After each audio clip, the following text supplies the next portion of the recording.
Eso es básicamente lo que nos ha tocado vivir, y básicamente pues, presentamos una iniciativa para este tema de la reforma electoral. Y otro tema también, y que desafortunadamente no quisieron discutir en esto de lo que llamaron el Plan B, que se dio hace un par de semanas, que se ya me tocó a mí, pues era básicamente el que entráramos al fondo del tema. ¿Y cuál era el tema más importante que consideramos nosotros? Pues el tema de que no haya recursos de procedencia ilícita en las campañas y que no haya candidatos vinculados al crimen organizado.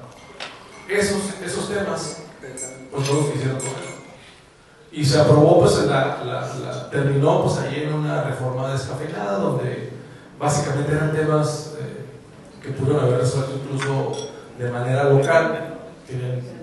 De los 32 estados, tienen 27 estados con mayorías calificadas en todos los congresos. Y la reforma que se da en el Senado, pues básicamente era que no hubiera más de 15 regidores en los cabildos, y que además la presentaron mal, porque yo insistía en mi participación en tribuna, es que cómo se empeñan en que dejar mal a la presidenta, porque ella firma una iniciativa de reforma para eliminando el género en las candidaturas, y además presenta que el mínimo deben ser 7 regidores y el máximo 15. Y cuando hicimos el análisis nos dimos cuenta que 1.200 ayuntamientos tienen menos de 7 regidores. Entonces esos 1.200 cabildos iban a tener que aumentar a 7 regidores. O sea, les iba a costar más esa reforma, y básicamente solamente 56 tienen más de 15 regidores. Entonces, al final, por primera vez, según me comentan, pudieron modificar una iniciativa que presentó la presidenta o el presidente, porque anteriormente no nos dejaban modificar ni siquiera una coma. Podían llevar faltas de ortografía, pero si así lo había mandado el presidente, no se podía modificar. Afortunadamente se modificó, se integró el tema de género, se realizó que solamente máximo podía tener un cabildo 15 regidores, ya se había eliminado la parte del mínimo. Y la otra modificación fue que los congresos no tengan más del 0.7% de presupuesto de su estado. Misma iniciativa que se podía haber resuelto en los congresos locales. Entonces creo que vemos realmente que el interés que se tiene pues son en temas menores, sobre todo una reforma electoral donde básicamente está invadida por el crimen organizado, y esa es una realidad. Por parte de nuestras acciones, pues básicamente lo que les comentaba, la siguiente, por favor.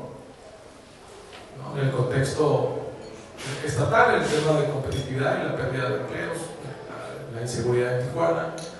Vemos contextos como en el caso de Mexicali y San Felipe, también con mucha presión económica, ¿no?, al sector productivo. Y bueno, pues básicamente los temas y las posturas que nosotros hemos tenido en la siguiente. En cuanto a la reforma electoral, que ahorita les comentaba, ¿no?, la ley de infraestructura, esta ley que votamos en contra, es una ley de infraestructura, de fomento a la infraestructura, y que de entrada suena muy bien.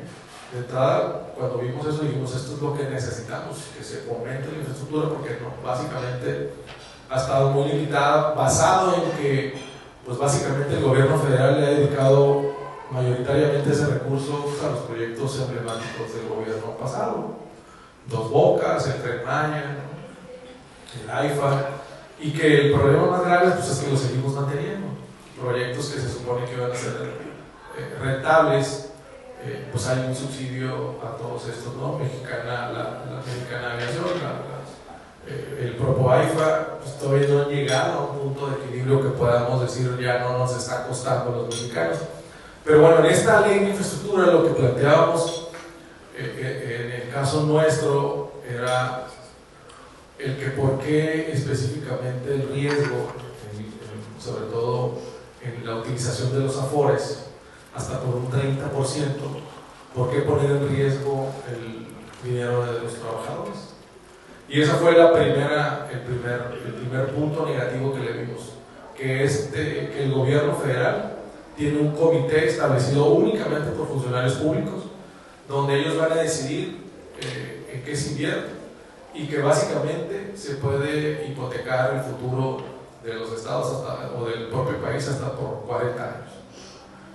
Básicamente estamos viendo cómo el caso del viaducto elevado de 8,000 millones de pesos, que el presupuesto inicial terminó en 16,000, y además algunos ingenieros me han dicho con un grave riesgo de que las columnas que están sobre el río Tijuana, en el momento que nos llegue una lluvia abundante, va a ser un problema serio para la zona del río. Y que bueno, además no tiene integración a vialidades y en consecuencia, pues quienes viven en playas, Pompilio me podrá decir, mis amigos están hasta 1 hora parados arriba del viaducto. Entonces lo que antes se hacía en la parte de abajo del viaducto, pues ahora se hace en las horas pico, sobre todo me comentan que además pues, no hay para dónde hacerse, y si hay un accidente, pues discutiblemente pues, tienen que esperar a que lleguen a ver cómo entran las grúas para poderse llevar los vehículos. Y bueno, este tipo de decisiones de no socializar las obras, creo que esto es lo que genera, porque además lo hacen empresas que vienen de fuera. Básicamente, incluso me decían que hay una obra de 4,000 millones de pesos que se va a hacer en Tijuana, y me platicaba un senador que viene de una empresa de Ciudad de México, ya autorizada la obra para que realice, no sé si es el viaducto que están planeando hacer ahí en las 5 y 10, pero pues además no genera una derrama para los constructores locales, donde básicamente pues, el ayuntamiento tiene poca obra, el Estado se le entrega a empresas de fuera y pues prácticamente nuestros constructores locales básicamente se quedan sin chamba. El problema que vemos aquí en este caso de los sobreprecios que hay, ¿no? Y que básicamente en este contexto de lo que se había dado en otros momentos, que eran las asociaciones público-privadas, recurso privado, donde pagan obras y cobran intereses elevadísimos. Y esta ley de infraestructura lo que busca es básicamente darle la vuelta al tema bancario, porque es sin condicionantes, básicamente lo que hacen es, por eso nuestra existencia es, oye, no pongas en riesgo el recurso de los trabajadores, los afores, pues porque ahí vamos todos en el paquete, todos los que tengamos un afore, pues el 30% lo pueden utilizar para una obra, y el problema es que si son obras como el Tren Maya, que no generan un peso y que pues, van a ser prácticamente el costo va a ser para los trabajadores la eliminación de los candados, que es lo que buscan, es tenerlo más laxo para poder acceder a estos recursos. Dame 2 minutos más.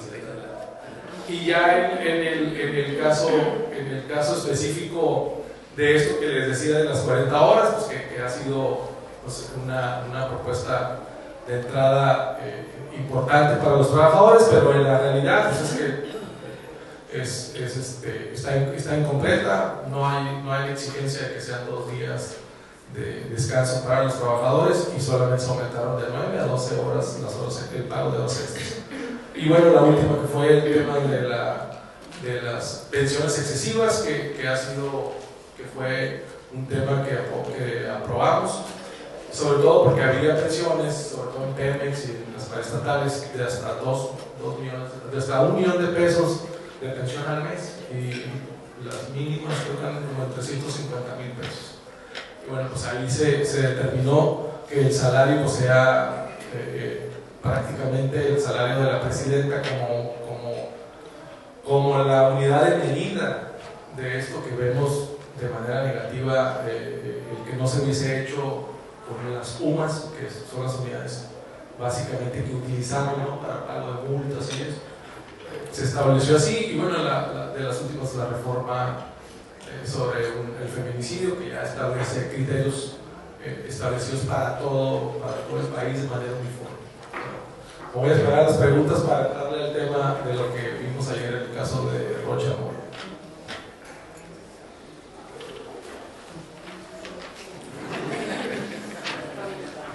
La verdad que nos quedamos muy impresionados con algunas de las cifras. Muchísimas gracias, Max. Una radiografía de lo que te toca ver, lo que nos toca vivir a todos. Max, nos conocemos desde 1991 más o menos, cuando aprendías a jugar a esto y yo no hacía nada de cliché. Estuvo muy divertido. Tenemos una lista bastante amplia de preguntas, entonces le voy a pedir a todos un poquito breve, la respuesta también. Yo voy a aprovechar un poquito la palabra y voy a preguntar, bajo tu trinchera, ahora sí que estás en la oposición y te toca ver todo esto. O sea, alguna vez fue al revés, ahora estás en la oposición. Te toca tachar todo lo malo, todo lo que no nos gusta, perfectamente entendible. A mí me llamó mucho la atención lo que ha hecho el gobierno con el salario mínimo, ¿no? Lo ha ido incrementando, perfecto. Pero la cosa es que la carga se la aplica a los patrones. Y aparte de pagar mucho, tienes que pagar los impuestos y sigues con tu ISR. ¿Se tiene algún plan para ayudar, apoyar al empresario, para reducir por lo pronto, si pago mucho salario, mucho impuesto salario, bajarle un poquito y pagar menos ISR o algo por el estilo? Yo soy totalmente de acuerdo contigo. La carga mayor se la ha dejado a los patrones. Y pues obviamente por eso está sucediendo este decrecimiento económico. Indiscutiblemente no vemos que haya una empatía del gobierno con los sectores productivos. Por el contrario, ¿no? El discurso suena bien, ¿no? O sea, ustedes tienen, ustedes paguen. Ustedes tienen utilidades, tienen muchas ganancias, repártanlas. Y la realidad es que no funciona así. La realidad es que sí se tiene que hacer una estrategia distinta en materia económica. Yo veo alto riesgo en el tema de la negociación del TEMEC. Esto que está sucediendo de la solicitud de extradición del gobernador Rocha Moya no es cosa menor, es algo histórico. Yo, salvo alguien me pueda decir que haya sucedido en otro momento, estamos hablando de un gobernador en funciones que el gobierno de Estados Unidos lo está vinculando al crimen organizado y que tiene testimonios. Ayer decía un personaje que ustedes seguramente conocen, Noroña, dice, no, pues es que no hay pruebas, solamente dichos. Con esos mismos dichos y con ese mismo procedimiento, exactamente el mismo, a Genaro García Luna lo metieron a la cárcel, tiene 30 y tantos años que va a estar ahí. Y qué bueno, pero con los mismos dichos, de los mismos delincuentes. Con eso sentenciaron a García Luna.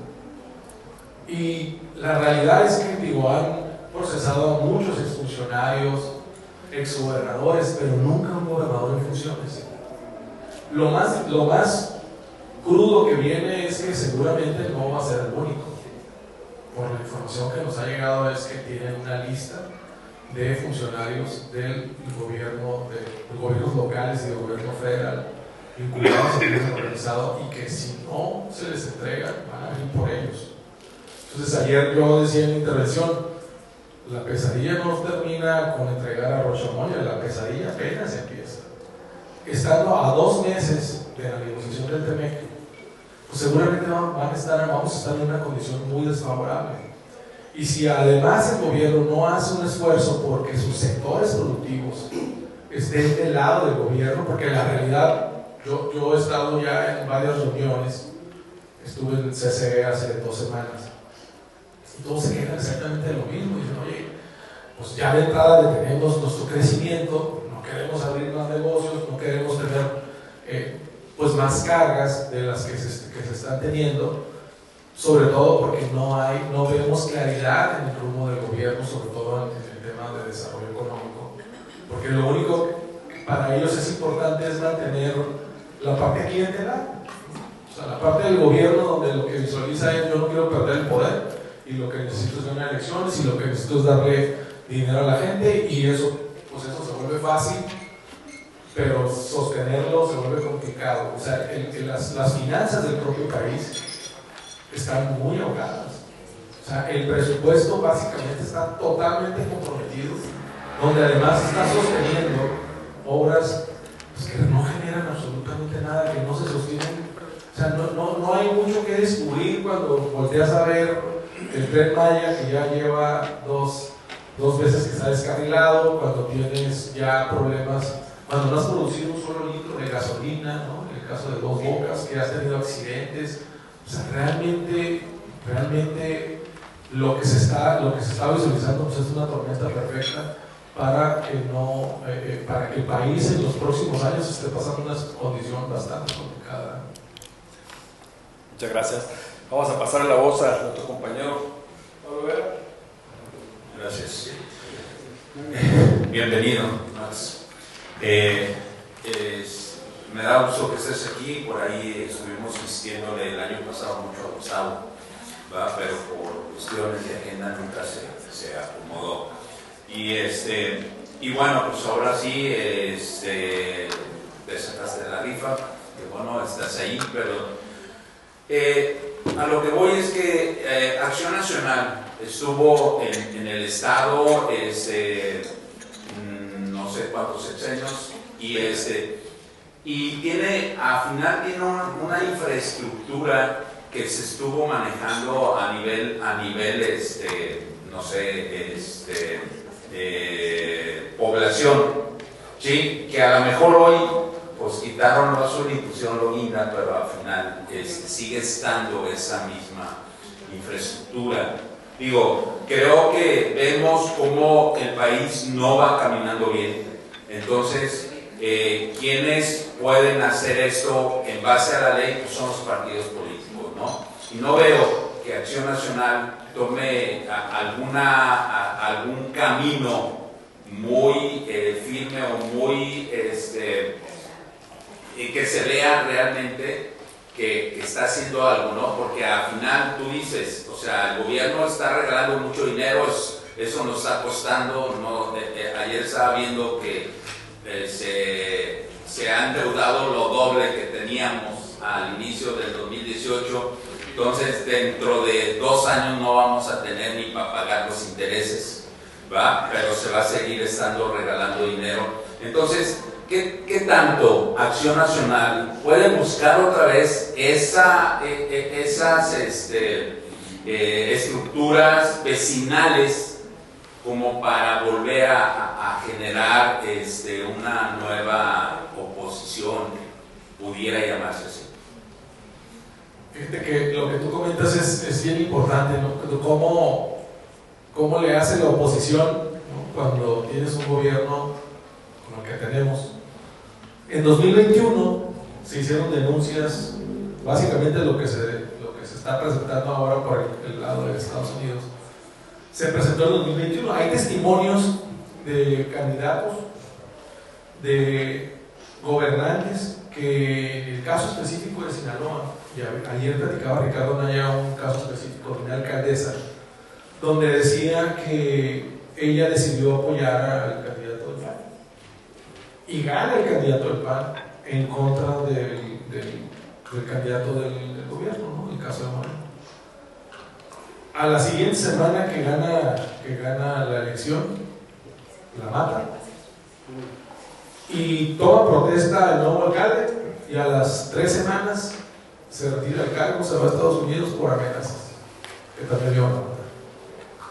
Entonces, cuando tú eres oposición y te enfrentas a que no solamente está en riesgo que a lo mejor no te publiquen, ¿no? Que no salgas en medios, porque pues obviamente el poder económico que tiene el gobierno, pues obviamente lo que hace es que eso que no se sepa, pues también está en riesgo tu vida, y también tienes familia, y también tienes hijos, ¿no? El otro día que estaba en una reunión me decían que compartíamos precisamente eso. Oye, es que la oposición no solamente soy yo que tengo una responsabilidad pública, debiéramos de ser todos, porque todos los que no estamos de acuerdo en las decisiones que se están tomando, deberíamos de levantar la voz.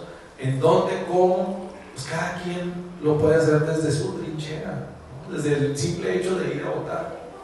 Y la realidad es que estamos todos muy ausentes de esa parte, pues nadie quiere asumir el riesgo, ¿no? Pues es que a lo mejor luego, si tengo un negocio, pues me van a venir a clausurar, o sea, todos tenemos un factor de riesgo. Y